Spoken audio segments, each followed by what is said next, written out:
ರಾಮಚಂದ್ರ, ಶಿವಧನಸ್ಸನ್ನು ಹೊಂದಿರುವ ಮಿಥಿಲೆಯ ಜನಕ ಮಹಾರಾಜನು ಮಾಡಲು ಉದ್ದೇಶಿಸಿರುವ ಯಾಗದಲ್ಲಿ ಕೆಲ ಕಾಲ ಭಾಗವಹಿಸೋಣ. ನಂತರ ಉಳಿದಂತೆ ಅಲ್ಲಿ ಬೇರೇನೇ ನಡೆದರೂ ಅದು ದೈವ ಪ್ರೇರಣೆಯಾಗುತ್ತದೆ. ಗುರುವರ್ಯ, ಯಜ್ಞ ಯಾಗಾದಿಗಳನ್ನು ನಡೆಸುವುದು, ಶಿವಧನಸ್ಸನ್ನು ಹೊಂದಿರುವುದು ಜನಕ ವಂಶದವರಿಗೆ ಇರುವ ದೈವಾನುಗ್ರಹವನ್ನು ಸೂಚಿಸುತ್ತದೆ ಅಲ್ಲವೇ? ನಿಜ ರಾಮಚಂದ್ರ.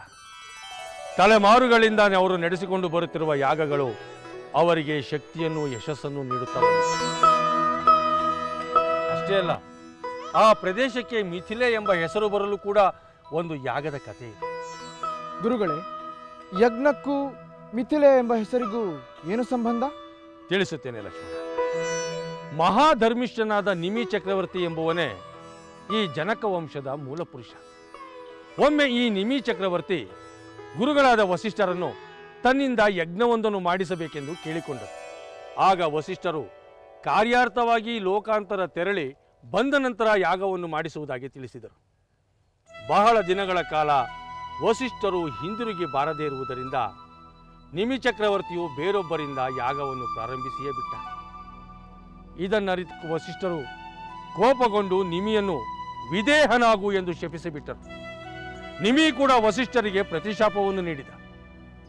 ಕಾಳಚಿ ಬಿದ್ದ ದೇಹವನ್ನು ಮತಿಸಿದಾಗ ಮತ್ತೊಬ್ಬ ಮಗ ಹುಟ್ಟಿದ. ಮಗ ಮತನನಾದರೆ ಊರು ಮಿಥಿಲೆಯಾಯಿತು. ಗುರುವರ್ಯ, ದೇವತೆಗಳ ತೃಪ್ತಿಗಾಗಿ ಅಂತಹ ಯಜ್ಞದ ಪರಂಪರೆ ಇಂದು ಮುಂದುವರಿಯುತ್ತಿದೆ ಅಲ್ಲವೇ? ನಿಮಿಯ ನಂತರ 20 ತಲೆಮಾರುಗಳಾದರೂ ಜನಕ ವಂಶಸ್ಥರು ಧರ್ಮಿಷ್ಠರಾಗಿಯೇ ಉಳಿದಿದ್ದಾರೆ. ಶಿವಧನಸ್ಸಿನ ಅನುಗ್ರಹದಲ್ಲಿ ಶತ್ರುಗಳನ್ನು ಜಯಿಸಿ ಅಜೇಯರಾಗಿ ಉಳಿದಿದ್ದಾರೆ. ಅವರ ಧರ್ಮ ಪ್ರಜ್ಞೆ, ಅವರ ವೈಭವವನ್ನು ಮಿಥಿಲೆಯಲ್ಲಿ ನೀವೇ ಕಣ್ಣಾರೆ ಕಾಣುವಿರಂತೆ. ಬನ್ನಿ. ಆಗಲಿ ಗುರುವರ್ಯ.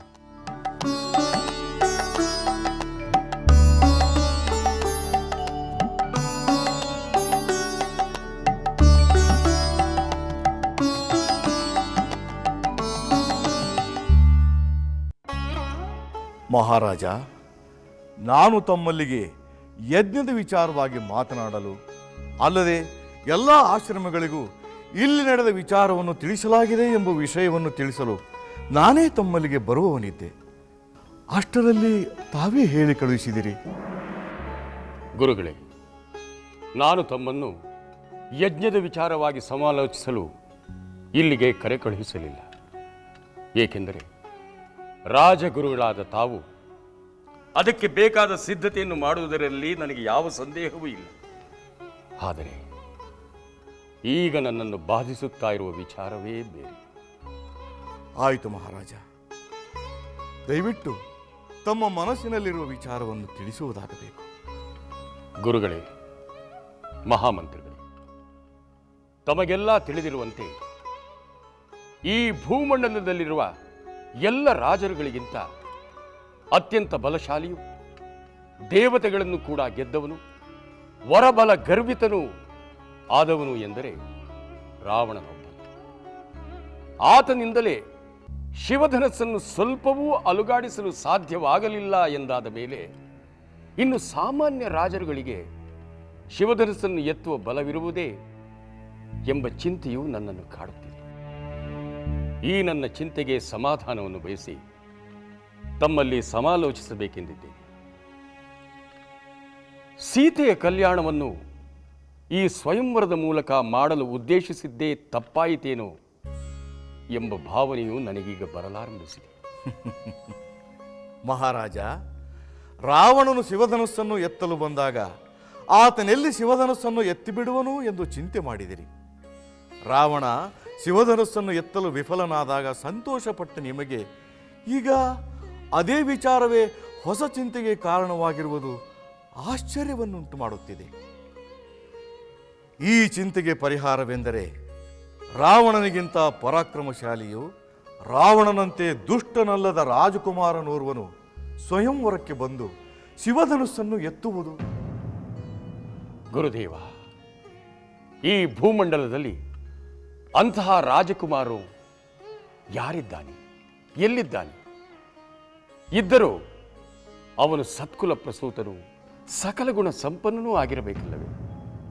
ಪರಾಕ್ರಮ, ಸದ್ಗುಣ ಎರಡೂ ಒಬ್ಬನಲ್ಲೇ ಇರುವುದು ಅಪರೂಪವಲ್ಲವೇ? ಮಹಾಪ್ರಭುಗಳು ಚಿಂತಿಸಬೇಕಾಗಿಲ್ಲ. ಈ ಸ್ವಯಂವರಕ್ಕೆ ಬಾರದಿರುವಂತಹ ಉತ್ತಮ ರಾಜಮನೆತನಗಳು ಇನ್ನೂ ಇದೆ. ಅಂತಹ ರಾಜ್ಯಗಳಿಗೆ ಮತ್ತೊಮ್ಮೆ ಸಂದೇಶ ಕಳುಹಿಸಿದರಾಯಿತು. ಅಮಾತ್ಯರೇ, ಸ್ವಯಂವರದ ವಿಚಾರ ತಿಳಿದಿದ್ದರೂ ಸಹ ಅನೇಕ ರಾಜರುಗಳು ಬಾರದೇ ಇರುವುದರಿಂದ ಅವರಿಗೆ ಮತ್ತೊಮ್ಮೆ ಸಂದೇಶ ಕಳುಹಿಸುವುದು ವ್ಯರ್ಥ. ಏಕೆಂದರೆ ಸ್ವಯಂವರದಲ್ಲಿ ಅವರಿಗೆ ಆಸಕ್ತಿ ಇಲ್ಲದೇ ಇರಬಹುದು. ಆದರೆ ಇಲ್ಲಿಗೆ ಬಂದ ಅನೇಕ ರಾಜರುಗಳು ವಿಫಲರಾದಾಗ ಅವರಿಂದ ಈ ವಿಚಾರವನ್ನು ತಿಳಿದು ಸೋಲನ್ನು ಅನುಭವಿಸಲು ಸಿದ್ಧರಿಲ್ಲದೇ ಇರಬಹುದು. ಮಹಾರಾಜ, ತಮ್ಮ ಮಾತಿನಲ್ಲೂ ಅರ್ಥವಿದೆ. ಸ್ವಯಂವರದ ಬಯಕೆಯಿಲ್ಲದ ರಾಜಪುತ್ರರಿಗೆ ಪರಾಕ್ರಮವಿದ್ದರೂ ವ್ಯರ್ಥ. ಸ್ವಯಂವರದ ಇಚ್ಛೆ, ಪರಾಕ್ರಮ, ಸದ್ಗುಣ ಸಂಪನ್ನನಾದವನನ್ನು ದೈವವೇ ಇಲ್ಲಿಗೆ ಕಳುಹಿಸಬೇಕು. ಅದಕ್ಕಾಗಿ ಆ ದೈವವನ್ನು ನಂಬಿ ನಾವು ಕಾಯಬೇಕು ಮಹಾರಾಜ.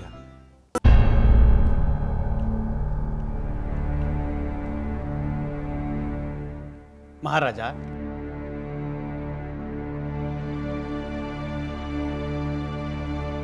ದೀರ್ಘಾಯುಷ್ಮಾನ್ ಭವ.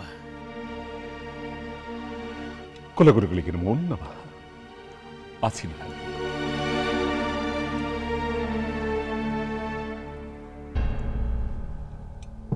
ಗುರುವರ್ಯ, ಬಾಯಾರಿ ಬಳಲಿದವನಿಗೆ ಕಂಕೆಯೇ ಪ್ರತ್ಯಕ್ಷವಾದಂತಾಯಿತು. ತಮ್ಮ ಆಗಮನದಿಂದ ನನ್ನ ಚಿಂತೆಗೆ ಪರಿಹಾರ ಕಂಡಂತಾಯಿತು ಗುರುದೇವ. ಮಹಾರಾಜ, ಸಂಪತ್ಭರಿತವಾದ ಸಾಮ್ರಾಜ್ಯ, ಅನುಕೂಲಕರವಾದ ಸತಿಗಳು, ಸದ್ಗುಣಗಳಾದ ಪುತ್ರರು ಇರುವಾಗ, ನಿನ್ನ ಆರೋಗ್ಯವು ಸಂತೋಷಭರಿತವಾಗಿರುವಾಗ ಚಿಂತೆಗೆ ಕಾರಣವೇನು ಮಹಾರಾಜ?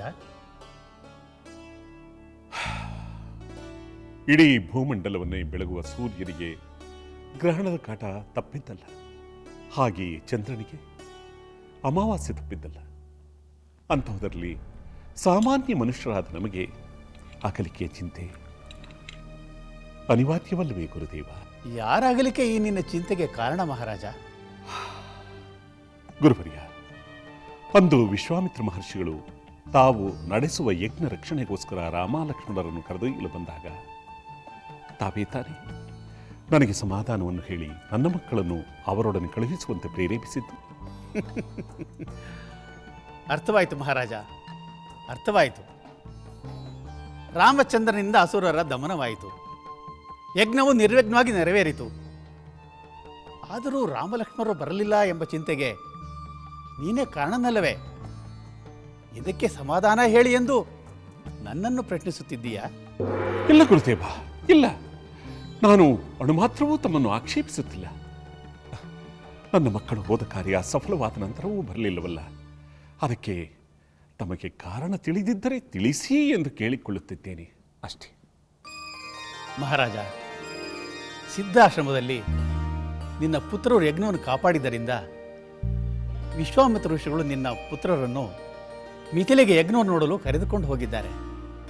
ಅಲ್ಲಿ ನಿನ್ನ ಪುತ್ರರಿಗೆ ಸ್ವಯಂವರ ನೋಡೋ ಭಾಗ್ಯ ಉಂಟಾಗುವುದೇ ಹೊರತು ಅಸುರ ಸಂಹಾರದಂತಹ ಕಠಿಣ ಪರಿಸ್ಥಿತಿ ಒದಗುವುದಿಲ್ಲ. ಗುರುವರ್ಯ, ಮಿಥಿಲೆಯಲ್ಲಿ ಯಜ್ಞ ಸ್ವಯಂವರವೇ? ಹೌದು ಮಹಾರಾಜ.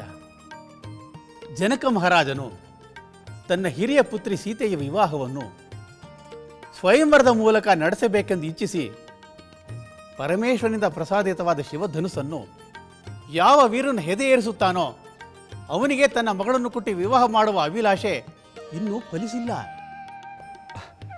ಏನೆಂದರೆ ಗುರುವರ್ಯ, ಹಾಗಾದರೆ ಶಿವಧನುಸ್ಸನ್ನು ಎತ್ತಿ ಎದೆಯೇರಿಸಿ ನಿಲ್ಲುವಂತಹ ವೀರರ್ಯಾರು ಮಿಥಿಲೆಗೆ ಹೋಗಲೇ ಇಲ್ಲವೇ?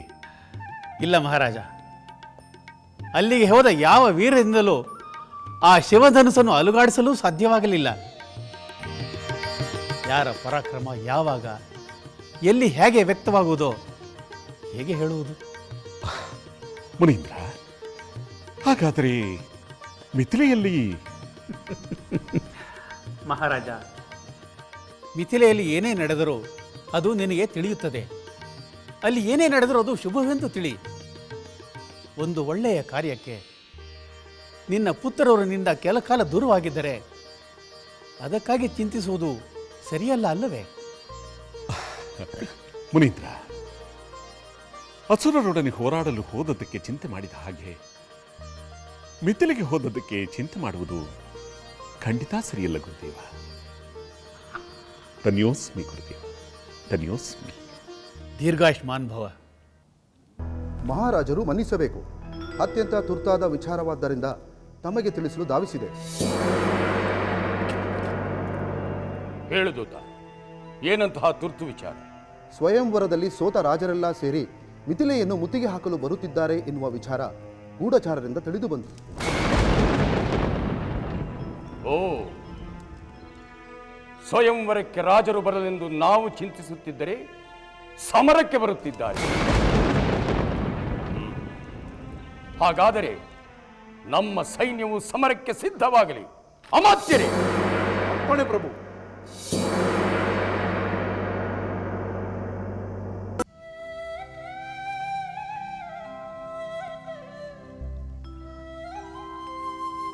ಸಹೋದರಿ ಸೀತೆ, ಏನನ್ನು ಹಾಗೆ ದಿಟ್ಟಿಸಿ ನೋಡುತ್ತಿರುವೆ? ಅದೋ ನೋಡು, ಹಕ್ಕಿ ತನ್ನ ಬೇಟೆಯನ್ನು ಹಿಡಿಯಲು ಹೇಗೆ ಸುತ್ತುವರಿಯುತ್ತಿದೆ. ಹೌದು ಸಹೋದರಿ, ಆ ರೀತಿ ಸುತ್ತಲೂ ಸುತ್ತುವುದರಿಂದ ಅದಕ್ಕೆ ಆಕ್ರಮಣ ಮಾಡಲು ಸುಲಭವಾಗಿರಬಹುದು. ಹೌದು, ಶತ್ರುಗಳನ್ನು ಎಲ್ಲಾ ದಿಕ್ಕಿನಿಂದ ಮುತ್ತಿಗೆ ಹಾಕಿದರೆ ಅವರನ್ನು ಸೋಲಿಸುವುದು ಸುಲಭವೆನಿಸುತ್ತದೆ. ಈಗ ಮಿಥಿಲೆಗೆ ಮುತ್ತಿಗೆ ಹಾಕಿರುವ ಶತ್ರುಗಳನ್ನು ಎದುರಿಸಲು ಈ ಕ್ರಮವನ್ನು ಅನುಸರಿಸಬಹುದಲ್ಲವೇ? ಸಹೋದರಿ, ಇದನ್ನು ನಾವು ಮಾತನಾಡಿದರೆ ಏನು ಪ್ರಯೋಜನ? ಈ ವಿಷಯವನ್ನು ಮೊದಲು ಅಪ್ಪಾಜಿಯವರಿಗೆ ತಿಳಿಸಬೇಕು. ಹೌದು ಸಹೋದರಿ, ನಿನ್ನ ಮಾತು ನಿಜ. ನಾವು ಈಗಲೇ ಆ ಕಾರ್ಯವನ್ನು ಮಾಡೋಣ.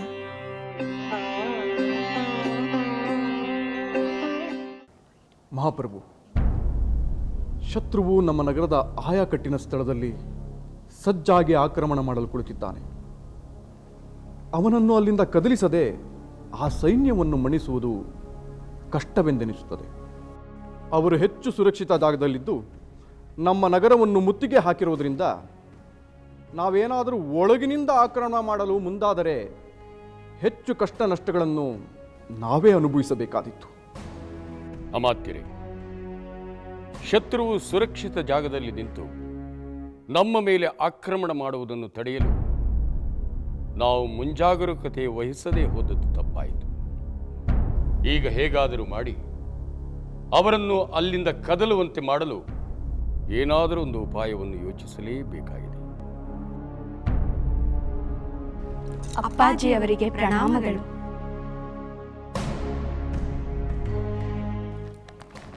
ಸೀತಾ, ಊರ್ಮಿಳಾ, ಅಪ್ಪಾಜಿ, ನಮಗೊಂದು ಉಪಾಯ ಹೊಳೆದಿದೆ. ಶತ್ರುಗಳನ್ನು ಚಕ್ರಾಕಾರ ವ್ಯೂಹದಲ್ಲಿ ಸುತ್ತುವರೆದರೆ ಅವರು ಗೊಂದಲಕ್ಕೊಳಗಾಗಿ ಸುರಕ್ಷಿತ ಸ್ಥಳದಿಂದ ಹೊರಗೆ ಬಂದು ನಮ್ಮವರ ಆಕ್ರಮಣಕ್ಕೆ ಒಳಗಾಗಬಹುದು. ಶತ್ರುವನ್ನು ಚಕ್ರಾಕಾರದಲ್ಲಿ ಸುತ್ತುವರಿಯುವುದೇ? ಅಮಾತ್ಯರೇ, ಈ ಉಪಾಯದ ಬಗ್ಗೆ ತಾವೇನು ಹೇಳುವಿರಿ? ಪ್ರಭು, ನಮ್ಮ ಸೈನ್ಯವನ್ನು ರಹಸ್ಯ ಮಾರ್ಗದ ಮೂಲಕ ಕೋಟೆಯಿಂದ ಆಚೆ ಕಳುಹಿಸಿ ಅವರನ್ನು ಹಿಂದಿನಿಂದ ಸುತ್ತುವರೆದು ಆಕ್ರಮಣ ಮಾಡಿದರೆ ಅದರ ನಿರೀಕ್ಷೆ ಇಲ್ಲದೆ ನಾವು ಗೆಲುವನ್ನು ಸಾಧಿಸುವುದು ಖಚಿತ. ಹಾಗಾದರೆ ಇಷ್ಟು ದಿನಗಳ ಕಾಲ ಈ ಉಪಾಯ ತಮಗೇಕೆ ಹೊಳೆಯಲಿಲ್ಲ? ಆ ವಿಚಾರ ನಮಗೆ ಹೊಳೆಯಲೇ ಇಲ್ಲ ಪ್ರಭು. ಅಮಾತ್ಯರೇ, ನಮ್ಮ ರಾಜ್ಯದ ರಕ್ಷಣೆಯ ವಿಚಾರದಲ್ಲಿ ಇಂತಹ ಯುದ್ಧ ತಂತ್ರ ನಮಗಾಗಲಿ ನಿಮಗಾಗಲಿ ಹೊಳೆಯದೇ ಇದ್ದದ್ದು ನಮ್ಮ ಸೀತೆಗೆ ಹೊಳೆದಿದೆ. ಕೂಡಲೇ ಈ ಯುದ್ಧ ತಂತ್ರ ಕಾರ್ಯಗತಗೊಳಿಸಿ, ಆಗ ನಮ್ಮ ಶತ್ರು ಸೋಲುವುದರಲ್ಲಿ ಯಾವ ಅನುಮಾನವೂ ಇಲ್ಲ. ಆಗಲಿ ಪ್ರಭು, ಈಗಲೇ ನಮ್ಮ ಸೇನಾಧಿಪತಿಗೆ ಈ ಚಕ್ರಾಕಾರದ ವ್ಯೂಹದ ಬಗ್ಗೆ ತಿಳಿಸಿ ಹೇಳುತ್ತೇನೆ.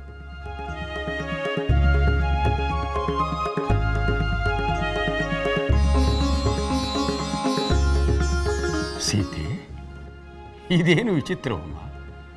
ನಿನಗೆ ಇಂತಹ ಒಂದು ಆಲೋಚನೆ ಹೊಳೆಯುತ್ತದೆ ಎಂಬ ಕಲ್ಪನೆ ಕೂಡ ನಮಗೆ ಬರಲಿಲ್ಲವಲ್ಲ? ಅಪ್ಪಾಜಿ, ಶತ್ರುಗಳು ನಮ್ಮ ರಾಜ್ಯವನ್ನು ಆಕ್ರಮಣ ಮಾಡಿ ನೀವು ಅದನ್ನು ಎದುರಿಸಲು ಪ್ರಯತ್ನಿಸುತ್ತಿರುವುದನ್ನು ಕಂಡು ನಾನು ಸಹ ಈ ರಾಜ್ಯಕ್ಕೆ ಒದಗಿದ ಆಪತ್ತನ್ನು ಕಳೆಯಬೇಕು, ನಿಮ್ಮ ಚಿಂತೆ ದೂರಾಗಬೇಕು ಎಂದು ಯೋಚಿಸುತ್ತಿರುವಾಗ ಆಕಾಶದಲ್ಲಿ ಹಕ್ಕಿಯೊಂದು ತನ್ನ ಬೇಟೆಯನ್ನು ಸುತ್ತುವರೆದು ಆಕ್ರಮಣ ಮಾಡುತ್ತಿರುವುದನ್ನು ಕಂಡು ನನಗೆ ಈ ಉಪಾಯ ಹೊಳೆಯಿತು. ಅಪ್ಪಾಜಿ, ಇದನ್ನು ನಿಮಗೆ ತಿಳಿಸಿದರೆ ಉಪಯೋಗವಾಗಬಹುದು ಎನಿಸಿತು. ಖಂಡಿತ ಪ್ರಯೋಜನವಾಗುತ್ತದೆ ಮಕ್ಕಳು. ಸೀತೆ, ನೀನು ನಿನ್ನ ರಾಜ್ಯದ ರಕ್ಷಣೆಯ ಬಗ್ಗೆ ಕೂಡ ಆಲೋಚನೆ ಮಾಡಿದ್ದು ನಮಗೆ ಅತ್ಯಂತ ಸಂತೋಷವನ್ನು ಮಾಡಿದೆ. ಈ ಯುದ್ಧದಲ್ಲಿ ನಾವು ಗೆದ್ದೇ ಗೆಲ್ಲುತ್ತೇವೆ. ಅದಕ್ಕೆ ನೀವಿಬ್ಬರೂ ಕಾರಣ ಎಂದು ನಾವು ಹೆಮ್ಮೆ ಪಡುತ್ತೇವೆ.